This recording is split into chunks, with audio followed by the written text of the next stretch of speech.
All right. Welcome to the ExPack episode 3. 3 weeks in a row. We managed to do it so far. So hopefully that continues.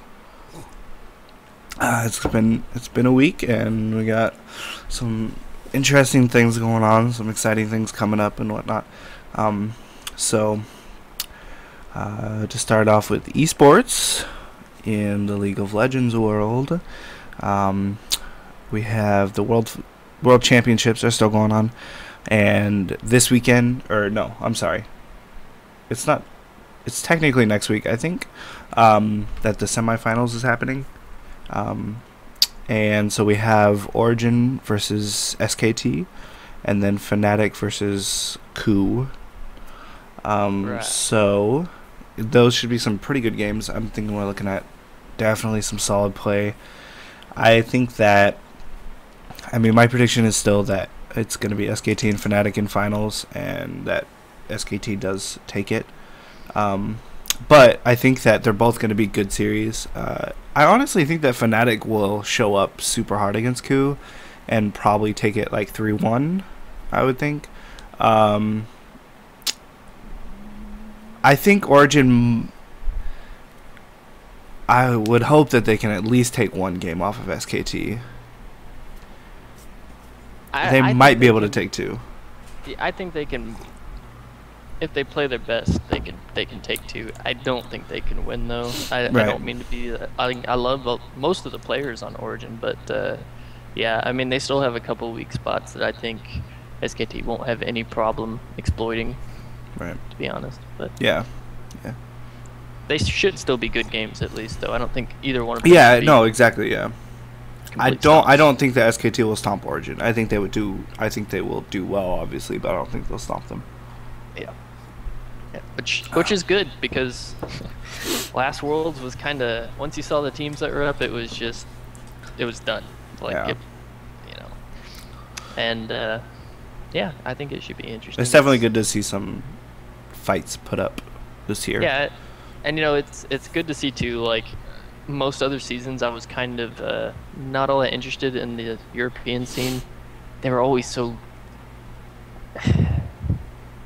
just so slow, to be honest. Like their games were long, their games were drawn out. There wasn't really a lot of plays being made. It was kind of just amass a bunch of gold and then just stomp the other team. And this season, honestly, EU is more interesting to watch than NA, which, NA is interesting because you see the players that maybe you've played with in normal games, or you can follow them. They're American, and it's fun to keep track of them. But EU is action-packed this season, so I'm at least happy to see some of their teams doing really well overall. Right. Yeah.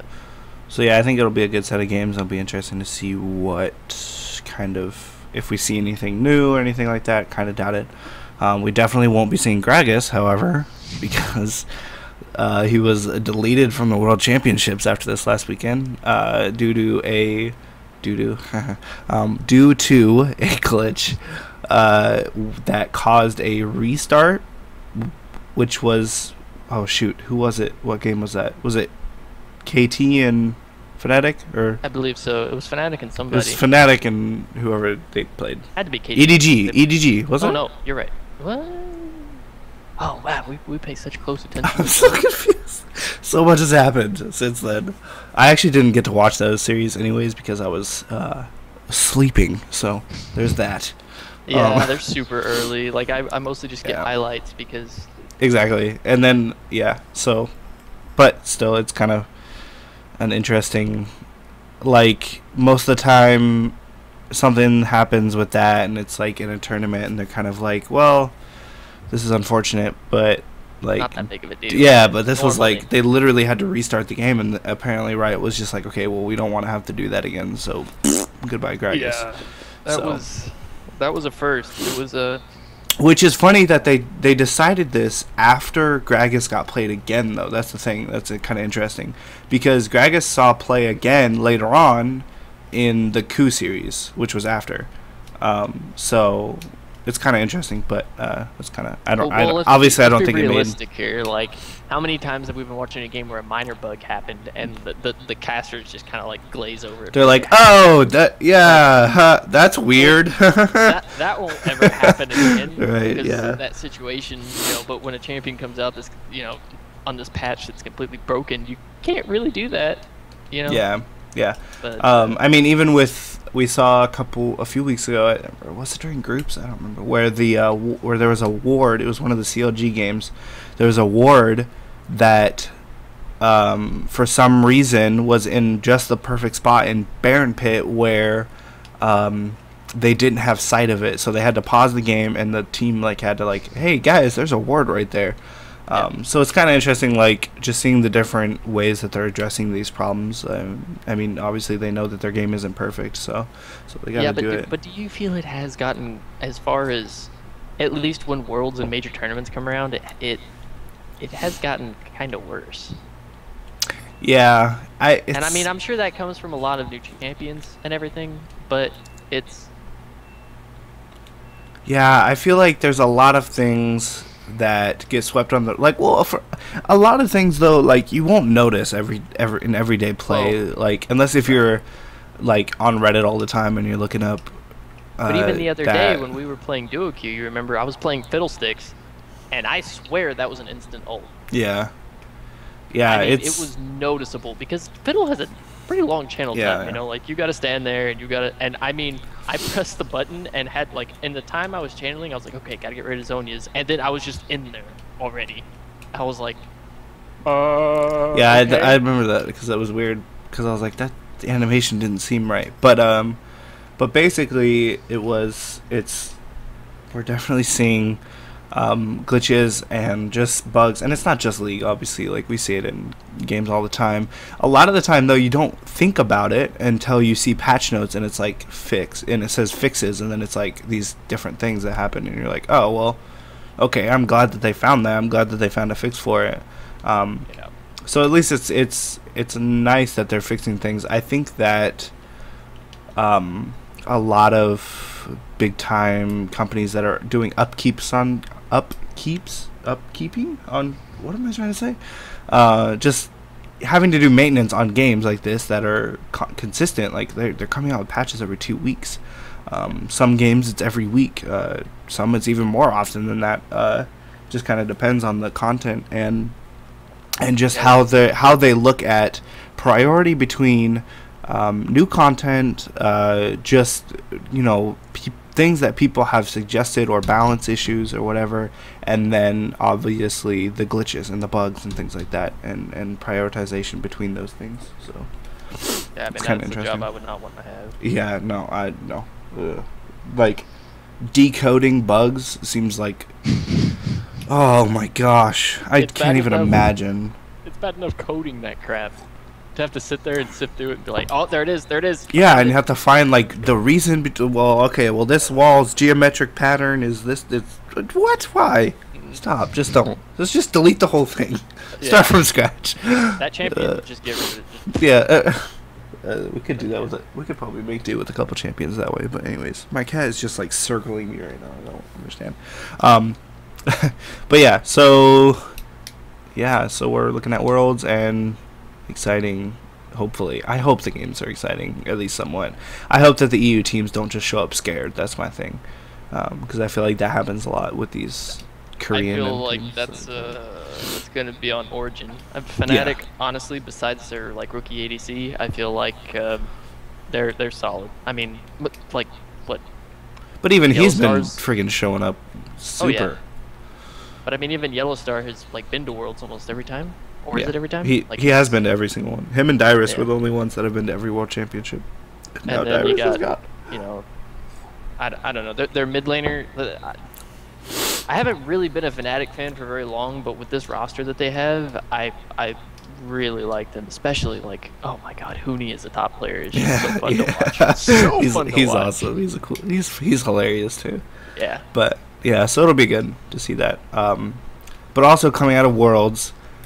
Something that I don't know if I missed, whatever I didn't know about, but there's been articles now, and then the official LCS ruling for High, Cloud9's High, apparently made some sort of obscene gesture while exiting the stage in their last game of group stage.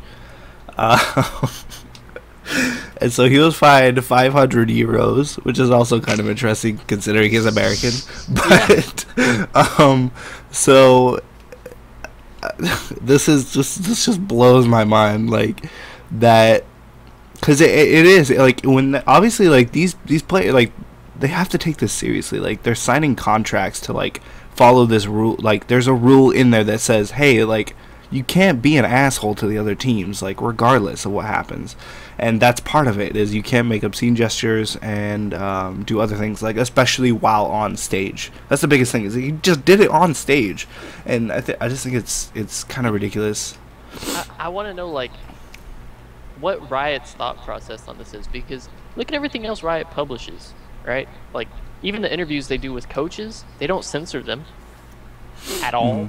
Yeah. I mean, their shoutcasters, especially when Double Lift is up there, like they'll straight up use language that's considered, you know, rude or just bad in general, and everything. And I do understand. I think the one thing that makes a difference here is that it was, you know, towards another team. But it's like that kind of goes hand in hand, because in my mind, it's like, okay, while you're on stage, you have to be professional, but the rest of the time, it's whatever. Like, that's kind of the message they send, which is kind of weird to me, because it's like most of these players that have been in LCS forever, I'm sure they get kind of to like a relaxed state. I know this is Worlds, but still, you know, it's a big stage, but for the most part, you're playing against people you know or you played against before, whatever.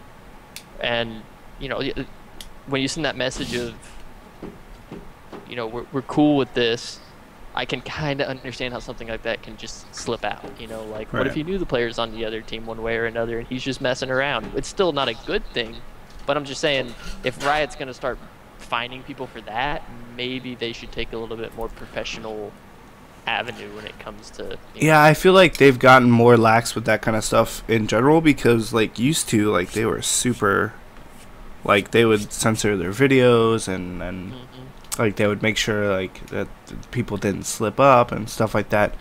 But I don't think it's been as big of an issue for them. But I think it is kind of funny that it's just like, it's just completely random. Like I would not expect, like, I guess it kind of makes sense that they want, like, I don't know, like, it's weird.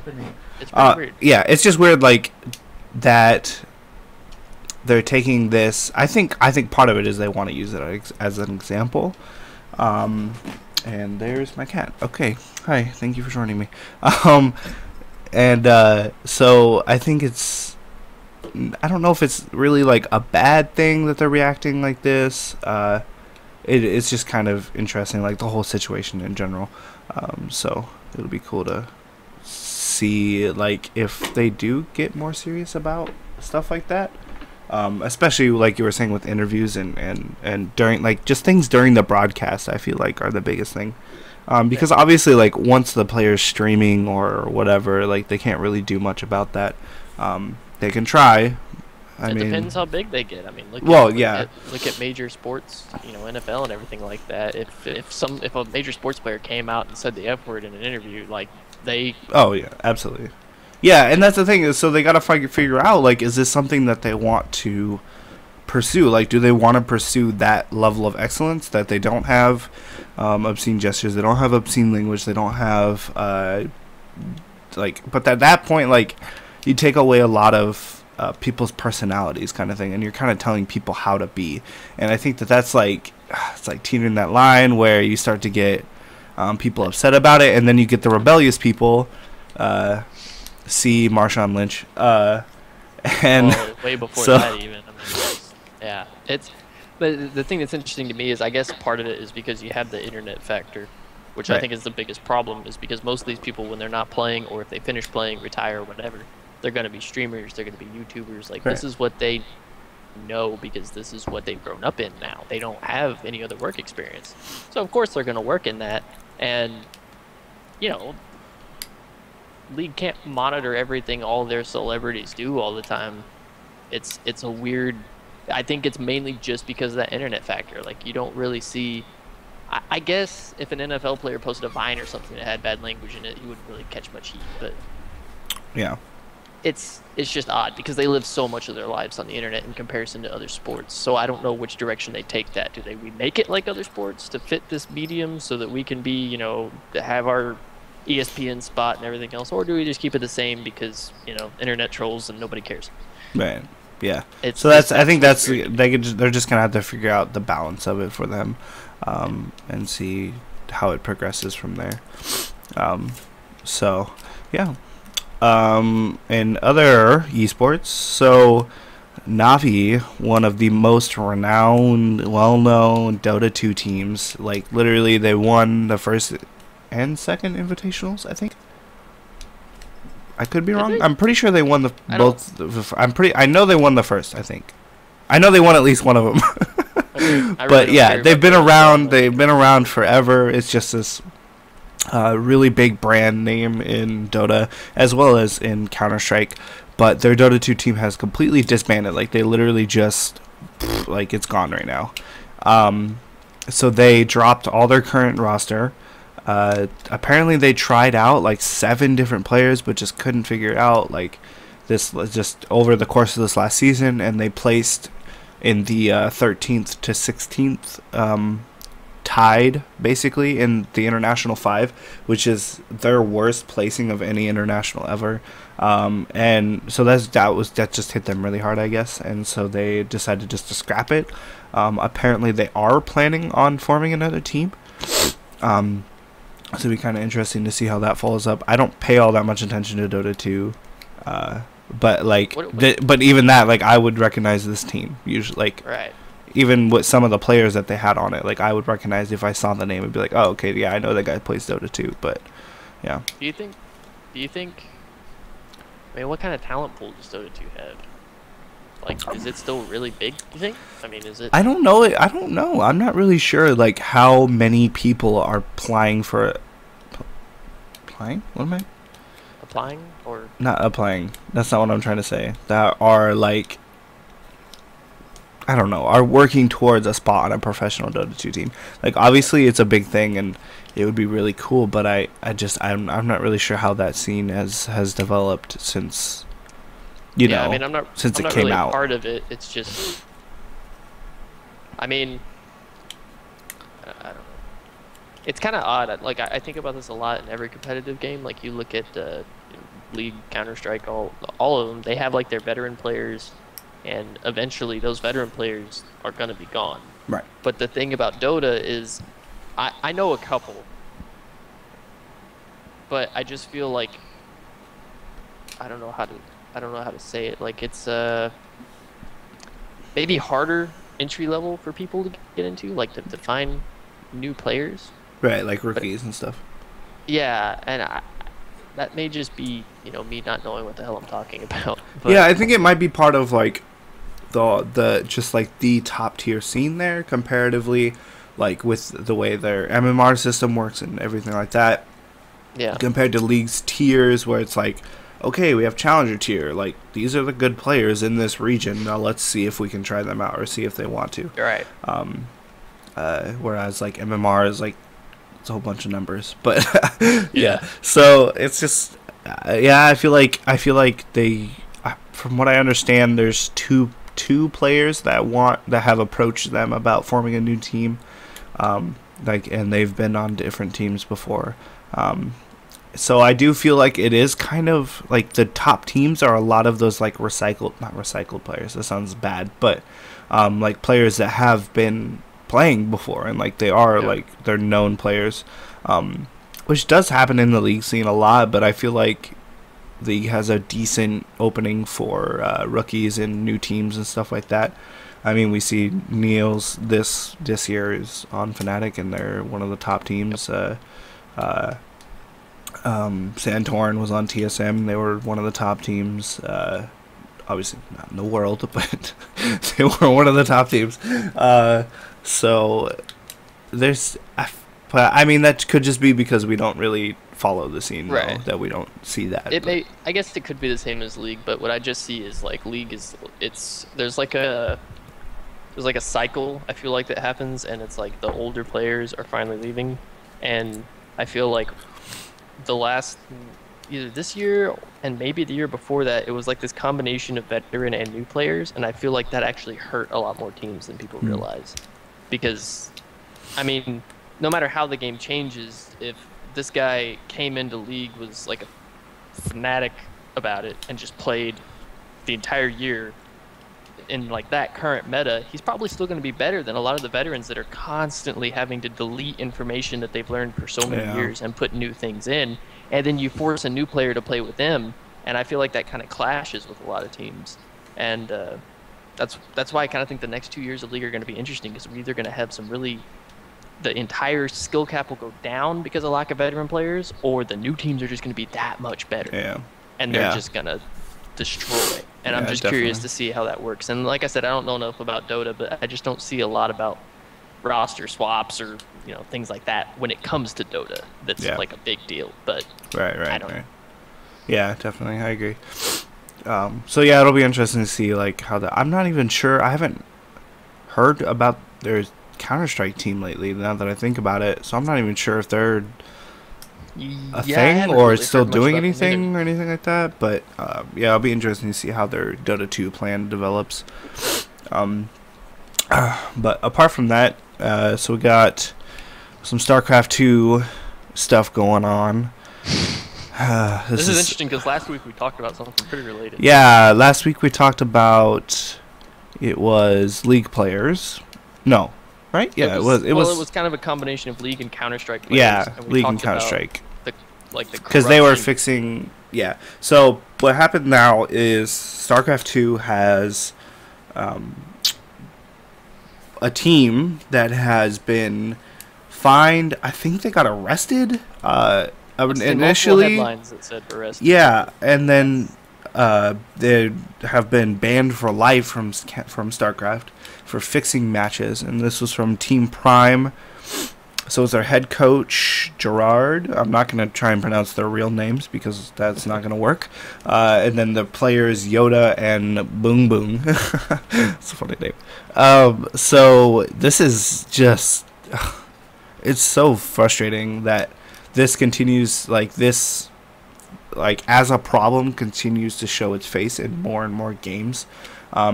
Because, I feel like esports in general is already struggling to be taken serious by the general population. So to have things like this, it's happened in League, it's happened in Counter-Strike, now it's happened in StarCraft, and I mean it could have happened in Dota. I don't really know. It could be everywhere, and it's big names. These are I recognize the name Yoda because and I barely play StarCraft, but I recognize that name. And so it's just kind of it's sucky to see that people are even willing to do this kind of thing. I don't know. I see that it's not that surprising to me though, in all honesty, because look at it this way. Say you're a pro player in any game, you have an extreme talent in something that nobody considers a talent. And you get paid pretty well, but you're still, even with the pay, you're still not considered any form of real celebrity. You can say the League players have that celebrityness to them, but they don't walk out in the street and get, it's not like Peyton Manning walking down the street. Right. And you combine that with finally these big organizations are starting to seriously pull some money in, and it's just sitting there in front of them. And especially even more for the coaches, I bet you anything coaches don't get paid enough. I'm pretty positive for most esports they do not get paid enough.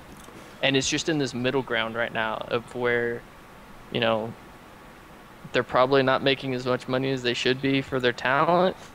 And then on top of that, or for coaches, the amount of work they put in. And then on top of that, it's just all of this possible money dangling in front of them. And I'm not justifying it, but I'm saying it's not surprising. It's just not people surprising. are people. Yeah. I think it needs to hit that tipping point to where especially other companies are making as much money as League is, and they start sharing that wealth to the players, because at some point they need to realize that's what brings in talent. That's what makes people want to become pro gamers. Like, and that's what makes people want to watch it too. I mean, it's not just the fact that it's gaming only. We have a higher percentage of gamers now anyway, so I think their audience will grow on its own. But it's just, I think it just needs to hit that tilting point to where that pay incentive keeps them, Yeah, definitely. I mean, because they're going to start worrying about performance-enhancing drugs and gaming and everything else. Like, geez, G Fuel bad. No, yeah, and it's definitely like that security of like knowing that you're going into a lucrative field kind of thing. Because a lot of these players don't know that. Like, they don't know what their future could hold.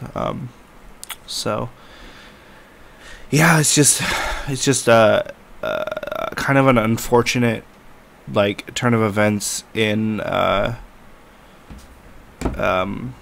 another game. Like, just seeing it, because StarCraft has been an esport game before esports were big, over in Korea and stuff like that. Like, StarCraft was one of the first to really make it big on for a spectator esport, I guess. So it's kind of almost disheartening to see it hit that level where this small population of people are willing to do this, I guess, whenever they get the opportunity, kind of thing. So I'm definitely glad to see the lifetime ban thing, because I feel like this needs to be taken seriously, when this kind of stuff happens. Because it was the StarCraft issue where they were, or not, I'm sorry, the Counter-Strike issue where they were fixing matches because of bets, and then they were still allowed to play. And I think that's unfortunate, because I mean, once you get away with it once, you're probably gonna do it again. So yeah. Yeah, I mean, I don't know. It's esports is still in a really awkward place, and I think once it finally solidifies itself, it'll help with a lot of that. I mean, look at fantasy leagues and how much people make money off of that. If esports was bigger, people wouldn't need to gamble all that, get all the skins and everything all the time. They can make money off that.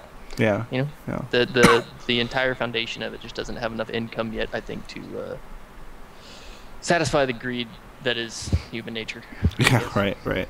Yeah, that definitely makes sense. But yeah, so it'll be interesting to see if there's any other outcomes from this, or if it's just any other ramifications for people around that scene and stuff like that. So I guess that's it for esports right now. We're just waiting on Worlds and stuff like that. So just in general gaming news, we got some announcements for Star Wars Battlefront this week. They confirmed Han Solo, Leia, and Palpatine as playable characters, which is pretty cool. It's good to see new ones shown, just because Battlefront 2 had so many, and it was one of the most fun parts of the game, was being able to play as those. So once they show more and more, it'll get more and more exciting, once you see Boba Fett and stuff like that. So and then they also announced 3 more modes: Heroes versus Villains, Battle Mode, and Training Missions. So Battle Mode and Training Missions are kind of what you would expect, I guess. Heroes versus Villains sounds like a cool concept. So basically there's 3 of the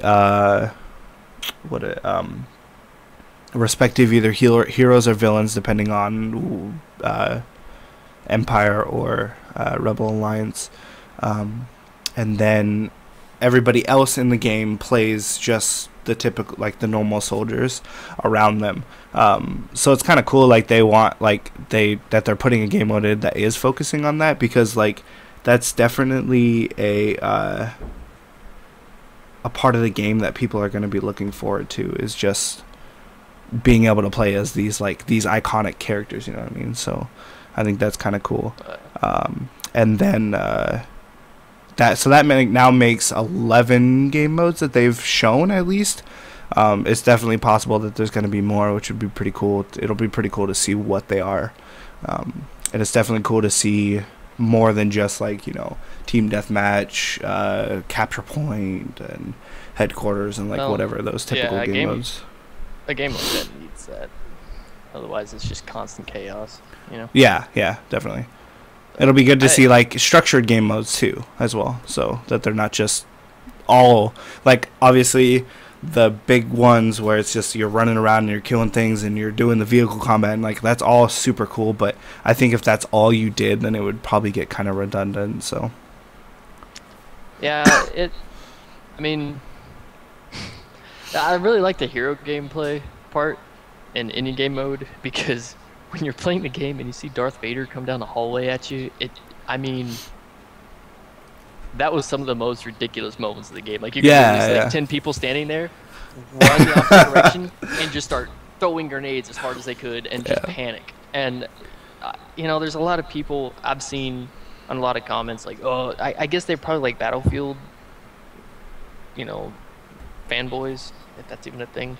But I guess they think they just don't like that part of it, because it can seem so unbalanced when Vader literally just, like, you could see just a sea of people and him just running through the lightsaber and just destroying everything. But I mean, it's Star Wars. Like, come on. And that was like, realistic did you think this game was gonna be?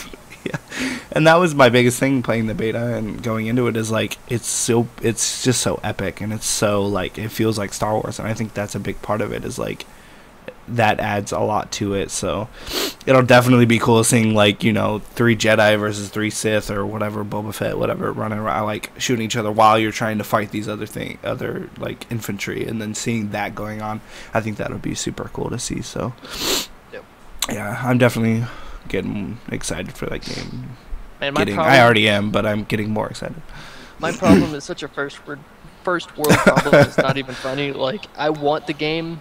I want it so bad, and it's so much fun with what we played in the beta, and then it's like Fallout 4 is just right there. Yeah. I can't, I'm a broke college student, man. Don't do this to me. The struggle, yeah. But yeah, I'm definitely excited for that, and then whatever like information they give us beforehand is cool too. So yeah, and then also, Black Ops 3 is coming out at some point. I really don't care. They're making another one. So, but this is really an interesting thing to me. So the developer for this one is Beanox, whereas the prior Black Ops was Treyarch. And so they decided not. Okay, so I don't know if they decided not to. I don't want to like put words in their mouth, but essentially it was confirmed that on the last gen consoles, so Xbox 360 and PlayStation 3, will not have 60 FPS. From what I read, he said we tried to aim for 60 FPS, but what we're looking at is something closer to 30. So, and I just think, and then they went on like with how it's difficult when developing for multiple consoles, which makes sense. Like, obviously that okay, like that's cool. However, like if they're, it just seems weird to me that they're willing to I mean, it's 2015. First of all, that they're willing to put out a 30 FPS game, regardless of what console it's full. Console games are 30 FPS now, though. Really? Even this gen? Yeah, it's a new standard. Oh my goodness. No, it's 100% the new standard, and the whole reason is because the new consoles were pushed too early for the type of for the hardware that was in them. Right. I mean, yeah, I'm happy we don't have a ton of years because I'm gonna get heat for this, but PS4, as far as gaming goes, is a much more solid console than an Xbox is, just if you're looking at hardware, right? And on top of that, like, oh, am I losing connection right now? Well, I think it's me. I think it's okay now, though. But I think it was me. All right. I might be having a little issue. Technical difficulties. Anyways. But yeah, like the consoles, have kind of merged together as far as games go. Like, look at how many exclusives the Xbox has. It's got Halo and Gears of War, and that's kind of it. I mean, as far as big names go, you know what I mean? Yeah. So it's not only are they having to make games for separate consoles, most consoles are fine, or most games are finally stopping making games for 360, which I still don't understand why they even tried doing. But like the jump in technology between a 360 and an Xbox One is just not as big as we've seen in the past. Right, and you would expect it to be like a big thing. Right. And you would think, yeah, I don't know. That's always been something for me that, like, with consoles, and I don't know if it's kind of one of the reasons I don't have one right now. Is just it just doesn't blow me away. That's the other thing too, though. To be completely honest, 30 FPS isn't that bad. Coming from like a Counter-Strike perfectionist that wants everything to look great and you gotta hit your shots. Yes, it's terrible. You would never play at 30 FPS.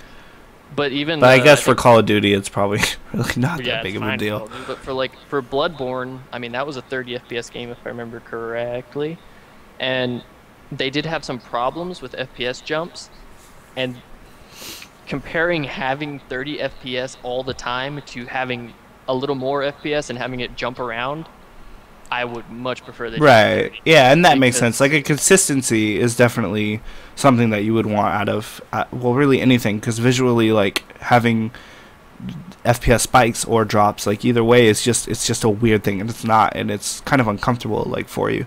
But I agree, like, it's odd to see, like, the current gen being basically, 30 FPS. Yeah, that just, I mean, I guess, I hate to, like, pull the PC card, but, like, as someone that plays mostly on PC, like, most of my games run at 120 plus FPS, like, and that's just, like, obviously I don't need that, but it does. And so, like, seeing 30 FPS, like, if I was to play League with 30 FPS, Counter-Strike with 30 FPS, Guild Wars with 30 FPS, any of that, like, I would be frustrated beyond belief. And so I guess that's just kind of from my point of view, like, 30 just seems bad. However, if I was to jump on Call of Duty and it dropped below 60 FPS, I probably wouldn't even notice. Like, it probably wouldn't bother me that much. And it's all about optimization too. Like, if they know that they're using 30 FPS, they can make it look damn good for 30 FPS. But on a PC game, it's more in the hands of the user most of the time. So you're looking at, if you played at 30 and then did the jump to 160 or something, you would never want to go back. Right. If you start at 30 and that's all you get. But it is weird, and it's even weirder to me because look at, like, videos and YouTube and stuff now. There's tons of videos being put out in 4K now. Yeah. 4K, and 60 FPS, we have games on the Xbox One that won't get put out in 1080. Yeah, I think that's actually probably a bigger thing, is like resolution and texture resolutions, especially, is like where are we bringing the standard? Like, because we have these standards are you serious?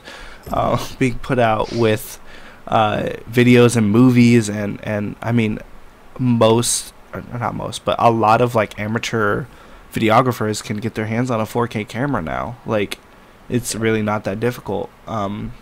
So are we gonna start seeing stuff like that with video games and whatever, and seeing how that develops? I don't know if you would ever need it. I don't think you'd need it. I think maybe on the next gen we could start dreaming about it. I mean, I think definitely it's something that could happen with PC soon, because I mean, there's already 4K monitors that you can get and everything like that. So. Yeah, I think we'll be seeing that a lot with a lot of the VR stuff that's coming out too. Oh, the high resolution, they can bump that up too. The better they'll sell. But right. As far as consoles go, I'm really concerned. I'm curious, but I'm also concerned about what's going to happen, because if you look at it, like, the last consoles lasted forever. Mm-hmm. Like, they were around for a long time. I loved my 360. I did. And these things aren't that much of an upgrade. I mean, they still look quite a bit better if you're talking about, like, cutscenes and stuff. Like, there is a big difference. But I mean, but that's also partially to do with the engines having improved, not necessarily the hardware. Yeah. So. And I'm just wondering, how long are these things going to last? Like, are console gamers going to be okay with another 10, 12 years of slightly better graphics. Of 720p and 30 FPS. Yeah, like, well, what? I mean, I guess the argument can be made, you know, mostly Sony and Xbox actually lose money for every console they sell. Right. So, as far as the hardware goes, there are, you know, that's why they branch out for the home entertainment system thing so much. But it's still, I don't know, it's odd. I love having a console because I love being able to sit back and use a controller and just chill. But yeah, it's weird. It's in a weird place right now, I think. Yeah. So yeah, we'll just have to. I guess it's not as big of a thing as I thought it was, but still be. I think that it's definitely something that these big companies need to keep in mind. Just keeping up with the time, like, and progressing as best they can, which I'm sure that they are. So, another thing is that Payday 2 has added microtransactions, and we've been talking. I think we've talked about microtransactions every week because it seems like every game is doing them now, which isn't necessarily a bad thing. A lot of people will definitely complain about it. Payday 2 has added their safes, I think, right? Yeah, they're safes, and then so then you get drills. So it's very similar if you play Counter-Strike to getting a case and then a key. It's pretty much the same system. Like, you get a drop of the safe, and then you can buy a drill. However, they're also making it so that drills can also be dropped from just playing the game, which is really cool, I think. And so it kind of gives you that option where, like, well, I can just wait and have this safe sit there and wait and see if I get the drill drop, or I can buy a drill right now if I have money, or money in my Steam wallet or whatever. And then also selling those, obviously, on the marketplace is kind of cool. So I don't really think that this is a bad move for Payday at all. I think that Payday in general, I don't know how really big like the like consistent player base is, but it's definitely, I mean, they definitely put out content pretty regularly, like a lot of well, apart from just, you know, the updates, like they put out like actually new content fairly regularly. Right. So I think it's okay that they're putting in a microtransaction. It's not like a really that big of a thing. Like, it's definitely optional, like their skins and stuff like that. It's really not a huge thing. But it is definitely interesting to see this more and more with different games and stuff like that. So, well, I don't know how I feel about this, and people probably disagree with me. But as far as the Payday thing goes, I saw a lot of people talking about how it's pay to win, just as somebody in our right. Yeah, and I, which I think isn't a new thing, but that is definitely something with Payday 2, because of their DLC packs where you can get like really, really good weapons from buying DLC packs, and I've bought a few of them myself. The flagpole is amazing to stab people with, but but I still feel like, so I guess, I mean, we haven't really done any of the super high like the super hard high level missions, but I could definitely see how those would affect that, like having silent weapons for one thing, just having the more powerful weapons and everything like that. So yeah, I definitely see the like how, because in general, just having that pay to win, feel like any game is just frustrating. So yeah. Yeah, I feel like there's lines that, okay, in my mind, this is the order of which this gets from okay to really shitty. You have Counter-Strike, which I think did it very well because they're literally just skins. Right. You can't complain against like a guy having a nicer gun than you. That's like you driving down the street and complaining about some dude having a sports car just because it looks nicer and goes faster. Like, well, he shelled the money out for it, and it really just does the same thing that your piece of shit Kia does. So shut up. Like, point A to point B, you're good. You're not racing. Yeah. That's like the top, that's okay. Then you go down the line, and I agree that this payday stuff can be kind of it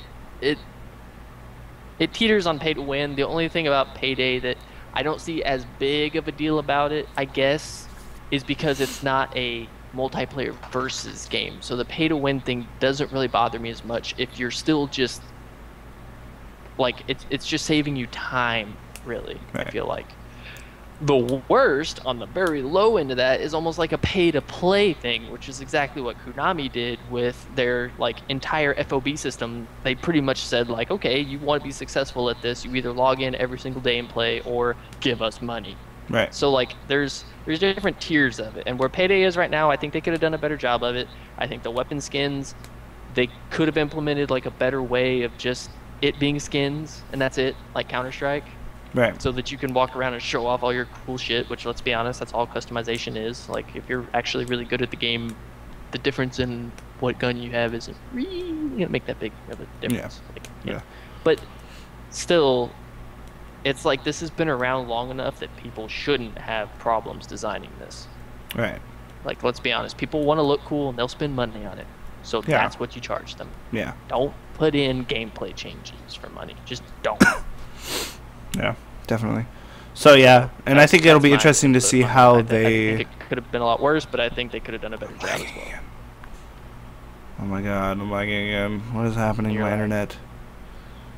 Hello, team? Okay, I think it's okay now. So anyways, so I was gonna say, I think it'll be interesting to see how they react, or not react, but how they treat feedback and how they like develop upcoming things with that. So yeah, I think that's it for that. Something kind of cool, not really like a huge thing, but Steam had its highest concurrent users playing games. I think it was not necessarily just online, but playing games, and so they broke over 10.7 million people online on Steam playing a game, and I think that is just like, that's pretty crazy. I mean, it's just kind of cool to see. Like, I remember back when Steam wasn't new, but like where it was still like not really that like big of a thing, like it wasn't really that well known, and it's kind of cool to see that something like a platform like this, where it's not a console, it's a program that to use in itself is free, obviously, like you buy games through it, but it's kind of cool to see something like this like having such a big user base, and it's definitely a really cool achievement for Valve. So yeah, I don't know. That's a hell of an achievement for Valve. Yeah. I mean, think about how many people want to just be able to work in a game company. Think about how many people would love to own their own game company.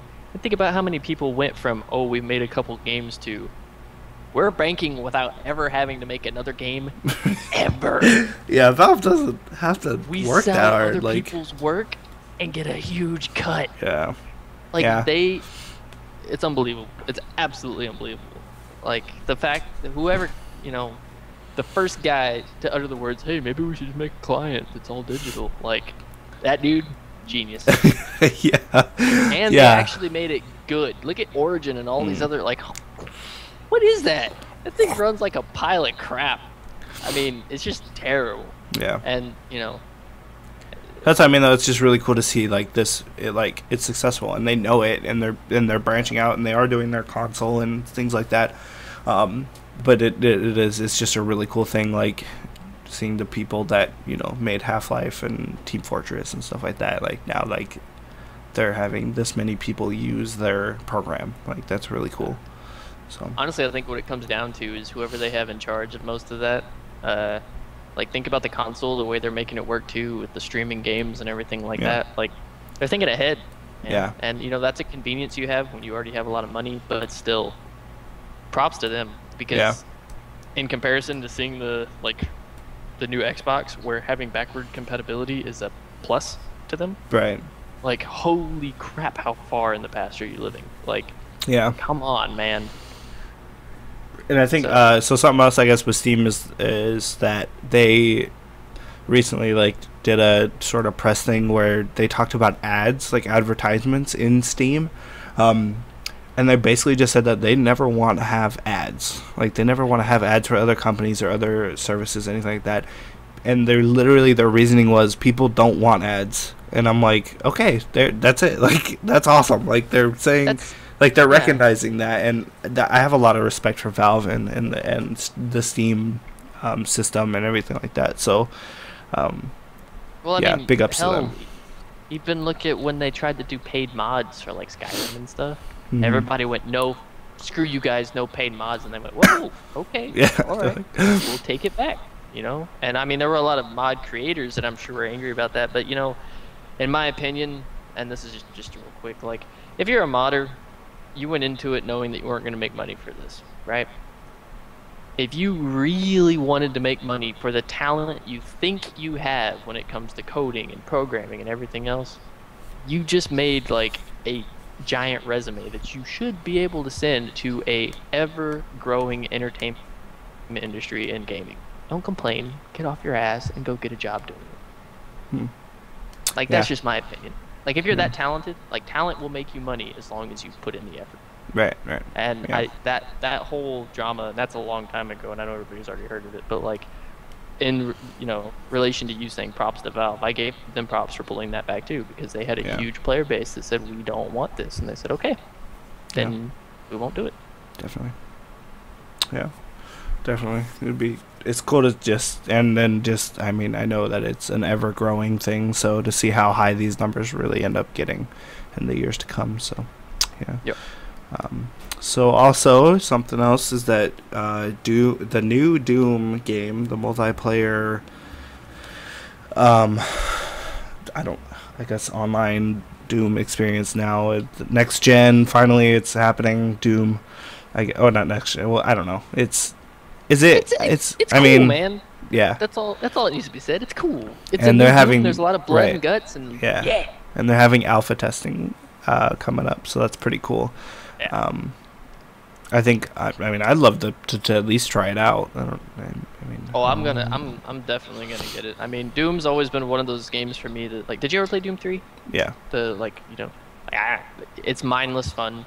Yeah. And like, I can't complain about it.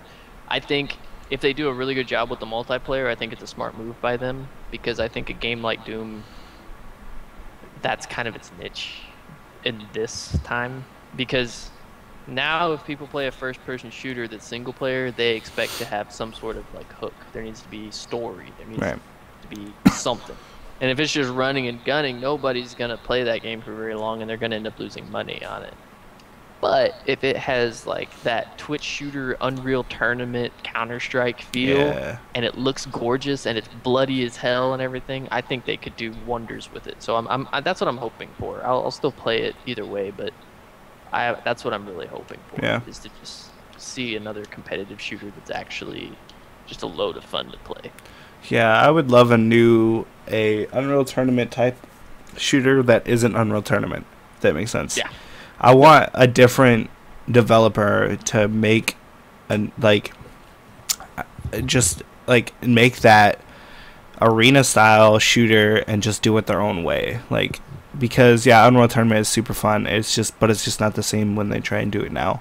And you have games like Tribes Ascend, which is like blown out of proportion arena shooter where it's like this giant arena, and that is fun, but it's just different. Like it just doesn't have the same feel. What's that? Yeah, he's right here. Hey, Jasper, wake up! It's time to go to bed. Oh my God. So he's just chilling behind my second monitor. Hey. Let me just, Baird, it's time to go. Oh, you're already asleep. Okay. No, well, he just sleeps all the time. Hey, come here. Yeah, he's a dog. That's what he does. What are you doing? Here you go. Enjoy. Okay, anyways, I had to get rid of my cat. So yeah, I mean, Unreal Tournament was one of my favorite games. Like, we used to play during lunch at school and stuff like that, and having that style of game. So it'll be cool to see what the Doom plays like and stuff like that. So yeah, definitely be something to look out for. And then just upcoming, we have, I mean, I'm sure that there's a ton of like small games releasing and stuff like that throughout this week. Big ones on my list: the Guild Wars 2 Heart of Thorns expansion is like 14 hours away. I'm so stoked. I'm beyond stoked for this. Not 14. No, wait. Yeah, it's longer than that. No, it is. 14 hours. It's like 14 hours. I'm pretty sure it's like a midnight release. So I hope. Okay. At least that's what I was told. So, but anyways, it's Friday the 23rd. I'm so excited to have more Guild Wars to play. So that's coming up, and then the Overwatch beta starts next Tuesday, which is the 27th. So that'll be cool. I think it's. I can't remember if it's closed or open. Is it open? I think it's open. But either way, it should be open. I would hope so. But so those are a couple things that are coming up here in the next week, and we'll definitely be able to hopefully talk about them both next week. At least Guild Wars, we will. Yeah. And then I guess today is Back to the Future Day officially. Officially, everything that takes place in Back to the Future 2 is in the past now. So that's exciting. Kind of depressing. I mean, we really think about it. We've made it. We're in the future. I wish my car flew. Right, yeah. No hoverboards. I don't have... Well, I mean, self-lacing shoes are out there. I don't have it. Did I just... Hello? Are you serious? Yeah, that's a thing. But, I mean, that's like the bottom of the... Come on. At least had hoverboards by now. I'm lagging out super bad right now. Oh my gosh, what is happening? Okay, I'm back. Hello? Yeah. Wow, what a fun way to do this. Anyways, and then just some general news, not necessarily related to gaming. YouTube announced their service called YouTube Red, which is funny in its own thing because of the name. But anyways, it's we're not gonna talk about why. And so it's $10 a month, basically, to have no ads on YouTube. But it does include a Google Play subscription, which is already $10 a month. So it's kind of like, I feel like it's really the other way around. Like, it's Google Play adding YouTube at lack of ads. And then I guess that they're trying to push this towards their YouTube Music app that they're going to be coming out with, so that you'll be able to listen to music on YouTube in the background and stuff like that, which is kind of whatever. And the Google Play is a lot like it's a lot like Spotify's $10 a month. Like, you just can listen to whatever, but they don't quite have as much of a database as Spotify or iTunes does. So it's a thing that's happening. I don't know. Ain't nobody gonna pay for that shit. That must have had a really cheap overhead cost. Like, they must have lost nothing by putting the service out. Yeah, I mean, well, here's the thing for me is that the thing about ads that I think is actually cool, although a lot of the times I don't like it, but a lot of the time those YouTubers that's how they can, that is one way that they can make income from doing this. And so if this takes away from that, then like, how that's going against their big thing where they want to help their creators, their content creators. But I don't know. Nah, it shouldn't. It honestly shouldn't. At $10 a month for that, nah. Yeah. Yeah. No, honestly, like, it just doesn't make any sense. Like, I feel like it's gonna cancel out any like actual productive income they're gonna make off of it. Like, yeah, we get $10 a month from everybody who doesn't want ads and doesn't use ad block for some reason. And then, like, that $10 a month, they already are gonna be taking money out of that to pay for the YouTubers that should be getting money out of ads. Like, it's gotta come from somewhere. Like, if they're not getting money out of ads, I would hope so. Yeah. Somehow. and it's got to be such a small percentage. So the only thing I can figure is that it didn't really cost them anything to come up with this. Like, Yeah. they just, there's a Yeah, I possibility mean, they yeah. make a little extra money, and the rest of it is just fine. Like, they're just still fine. Like, Right. and the music app, like, who the what? I don't. Stop. Yeah, I don't know. But they're trying to just do new things, I guess, and we'll see if this sticks. Really, I mean, if it ends up, I mean, becoming a like,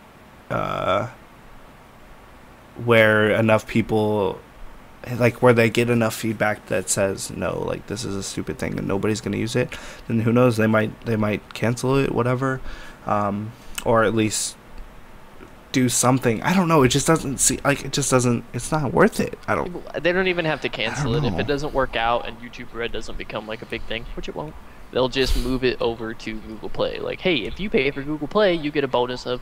Right. Yeah, which I feel like it kind of is, but they're just trying to make it a new thing. Make that so. hype, bro. Yeah. And then something else that's pretty exciting is that Star Wars: The Force Unleashed ticket pre-sales, what happened on Monday, I believe, and I should know. I bought tickets, but anyways, so and a lot of some of their numbers came out and stuff like that, and they have the highest selling pre-sales first of all, but they sold over $6.5 million just for IMAX tickets in only 24 hours. One day, just IMAX, $6.5 million. Wow. That's what happens when you make a fan. This is what. That is unbelievable. Why can't people look at this as a business model? Fuck you, Call of Duty. Fuck you, Activision in general. Fuck you, fucking Assassin's Creed. Fuck you, Avengers movies. Fuck you, like Marvel. All of that shit. I know it's still Disney, so it doesn't really matter. But look at all the money you can make if you just put a little bit of gap between things, and then just like hype it up. Like, I miss the days of things being hyped. You had to wait, and then it finally came out, and even if it wasn't as good as you may have hoped, like, you still finally got to see it, and all that hype got fulfilled, and you paid for all of it. Like, you like, how many times have you pre-purchased a game because of hype, and then it turned out to not be that great, but they still got their money? Like, just think about that. Like, that can be applied. Yeah. That can be applied to so many situations. And yeah, it's shitty for you at the time because you spent the money. But from a business model, it makes a hell of a lot of sense. Yeah. You're guaranteeing yourself money. And I mean, it's a Star Wars fandom, people. We haven't had let alone a Star Wars movie, a good Star Wars movie in forever. So everybody wants to see it. You know what I mean? Like, that's why I'm so upset at the gaming industry, because their model sucks. Like, even though they're making money, it still sucks. Like, not only just for the gamer, but for them. Like, wake up, people. Yeah. So, but I mean, we have, I think, 57 days until it comes out. So I'm just getting more excited. So. See, doesn't that feel great? It makes you feel like a kid again. Like, it makes you like happy. Yeah, and it's true. Like, so few times nowadays, like, even used to with like E3 and stuff like that, like, it was such a big deal, which I guess it still is, but I don't think it's as major. Like, I can only think of a couple probably, like this last, where, like, you know, where they showed Mirror's Edge. Like, I was like, holy crap, like, yes. And they showed E3 was big for me. I'll admit that. Yeah, so there are still times, but I feel like it's not as dominant. Like, you just don't, like, I remember E3 a few years ago was like, someone like, oh my gosh, like, I can't believe this, and it was just and it's just releases are becoming so much more frequent, and it's like they announce something and then it's just, oh yeah, by the way, this is coming out in 2 months, and whether it's done or not, and it's like, what? Okay, well, you could just told us that outside of this event. Whereas I kind of like seeing. Well, although sometimes when like it's like way in the future, then it's like, okay, seriously, now you're gonna make us wait this whole time. But Yeah, then that- then as it gets closer and closer, it starts to feel more and more exciting, which is nice. So, yeah, definitely some interesting ramifications for like release schedules and things like that. So, I mean, I guess they both make money. It's just I just feel like one of them. I don't want to say it's better for the audience because it's really not, because you can still wait and it suck. right. But that entire experience at least still has some magic to it at that point. You know what I mean? Yeah. Like maybe the Star Wars movie won't be the best, but you still have two more to look forward to, and you know the hype and everything. Like it builds memories, and so I think sometimes that can actually affect how you feel about the movie. Like, you know, it's a Star Wars movie. I waited forever for this. Like Right. maybe it's not the best. I'm gonna enjoy the hell out of it anyway. Yeah. You know what I mean? And I feel like I felt it, for me at least, with the last Avengers movie, it just wasn't that big of a deal to me. Like it's an Avengers movie, so I loved it, but it wasn't as good as the last one in my opinion. But still, like, I was just like, oh, look. More Yeah. superheroes. I mean, the first Avenger movie is like, or the first Avenger movie, I was definitely like super hyped for. Like I Right. watched it like 3 times on opening day or something like that. I had like midnight showing tickets, everything. But yeah, the second one I was just kind of like, okay, cool, I'll see it like sometime. Like I'll see it, Yeah. and I did, And and it was good. It wasn't great, but I understand it's a lot of the universe building and everything. Like, Yeah. you know, you already saw another Iron Man, another Thor, and everything Yeah. between that, so it's not as big. But I feel like with the Avengers movie, like if they want to constantly release superhero movies, that's fine because there's multiple superheroes. Like personally, I'm not a huge fan of like Thor movies. Like I don't really care how good it is. I'm just not as hyped for Thor movies. right. So people are going to be like that. That's fine. If you're always releasing them, then those people, like, I'll be more hyped for the next Captain America movie or whatever. But the Avengers, I feel like that's the one they really need to be careful with. Like, they need to build hype for it. And Yeah. it's true, it's a longer wait, but, like, you know, I don't know. It's They're just doing expected. enough supplemental stuff though with it, like where I mean, Ant-Man, and then they've shown the like teaser images for Black Panther and I'm super pumped for Black Panther, actually. Super. Doctor Strange. Eh. I can't remember what the other ones are.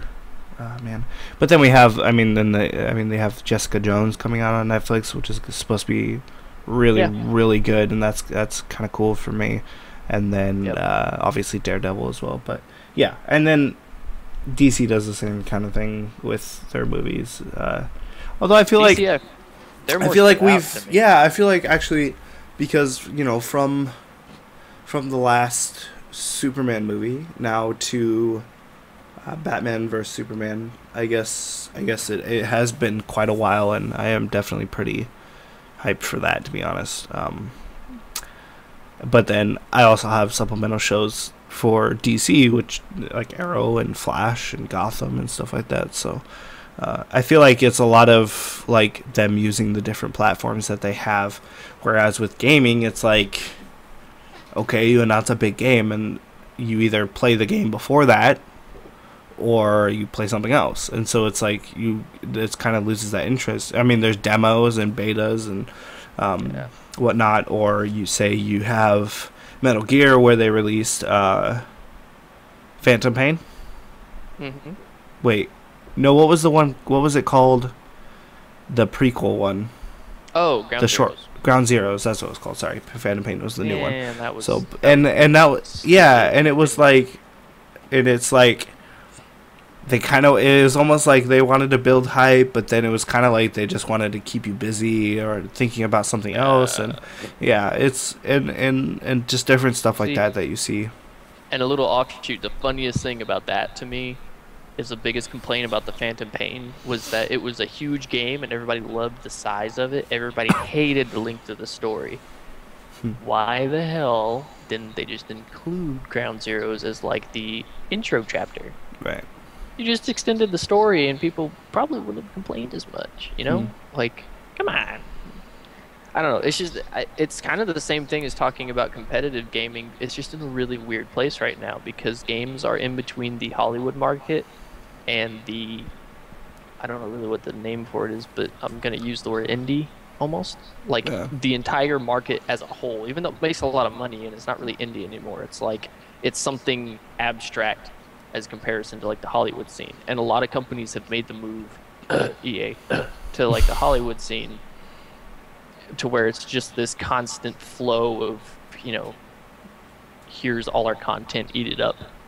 And then the other ones are like there's this rare gem that comes out every once in a while, which is that's the part I want to compare to like movies. You know what I mean? Right. You have like the ones that are going to come out. You have this expectancy. They may still be great, but you know that they're going to be there.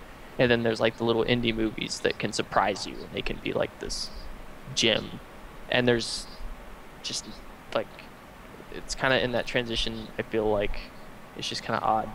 Yeah, definitely. Yeah, so definitely something I guess to think about with.